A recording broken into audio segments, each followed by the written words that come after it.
Hi, it's Marvina Meek, and today we're going to talk about ancestor altars. So, being the fall time of year and Halloween's coming around the corner, this is a perfect time to set up your ancestor altar.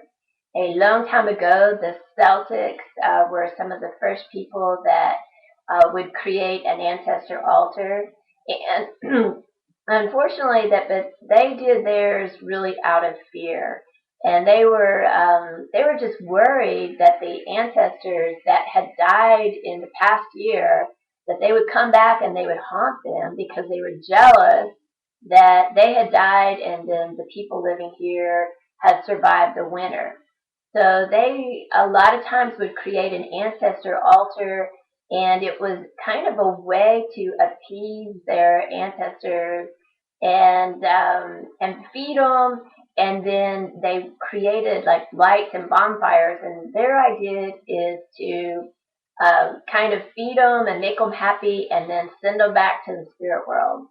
So they didn't have pictures at that time for their ancestor altar, but what they would do is they would set a something that maybe they had owned, like a hat or scarf or something that that person had used or worn or had owned. They would set that on the altar, and they decorated their altar with the bounty that they had. So because it was harvest season, so they might have like apples and different squashes and nuts, things that they had harvested over the year.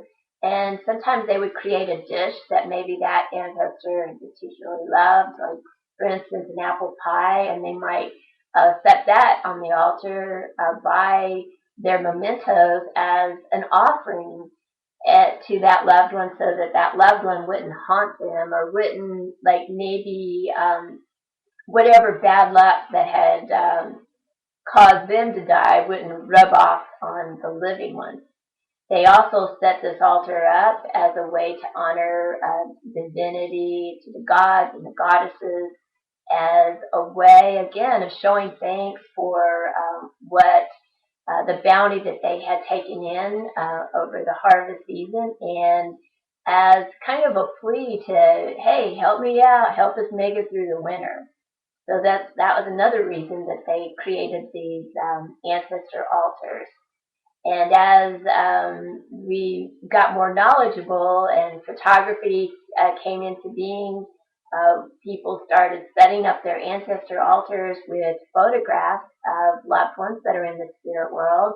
And you might even include pictures of animal spirits. I do. I have my ancestor altar behind me, and I've got images of family. I've got some pictures of special pets that have crossed over, some of my horses. I have some of the fiesta items from Mexico, the Day of the Dead.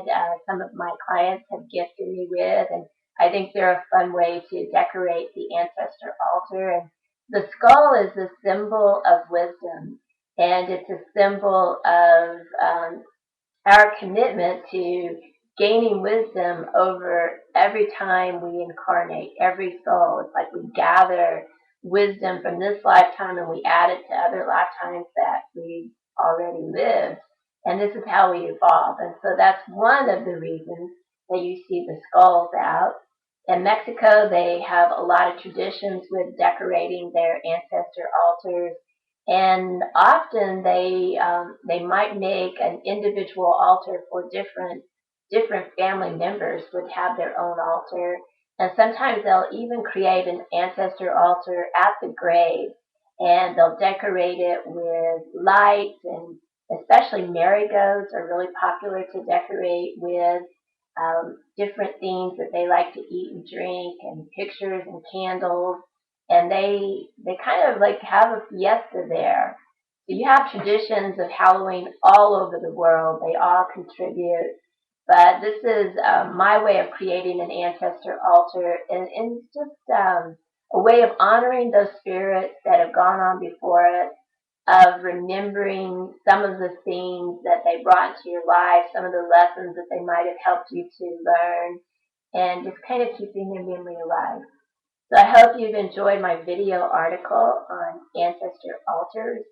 And I would love to see yours. So take a picture, take a short video, and you can link it to this one on YouTube, or you can send it to me in an email or on Facebook. And I'd like to see how you honor your ancestors this time of year.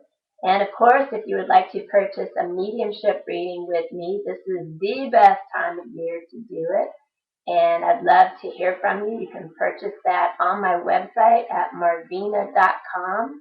It's MARVEENA.com.